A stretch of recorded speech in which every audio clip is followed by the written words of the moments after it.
Ini Galaxy S26 Plus. Saya akan tunjukkan cara ganti bahasa keyboard di perangkat ini.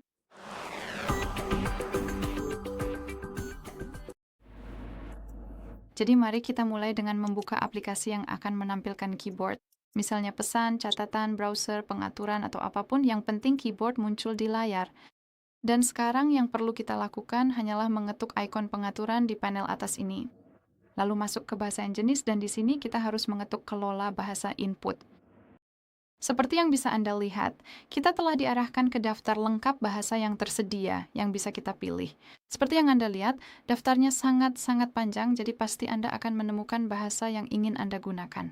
Jadi cukup cari saja dan kemudian ketuk ikon unduh. Jadi biarkan saya pilih yang ini.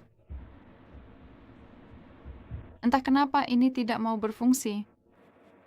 Tidak apa-apa, saya rasa. Coba saya pilih juga mungkin yang ini.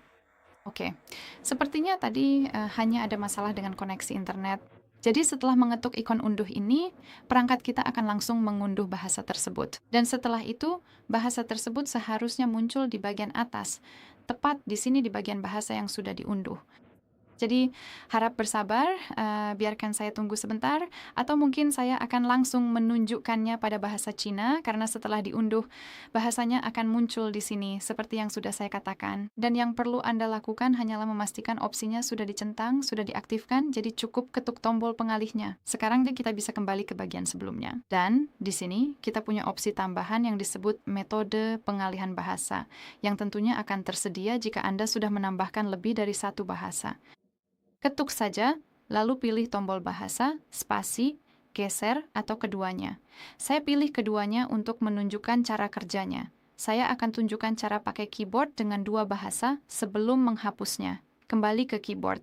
Dan di sini yang perlu kita lakukan hanyalah mengetuk ikon globe, sehingga kita bisa dengan mudah beralih antara bahasa Inggris dan Jepang, atau cukup geser pada tombol spasi.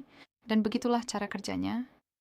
Jika Anda ingin menghapus bahasa, cukup buka pengaturan lagi, ketuk bahasa dan jenis, lalu ketuk kelola bahasa input.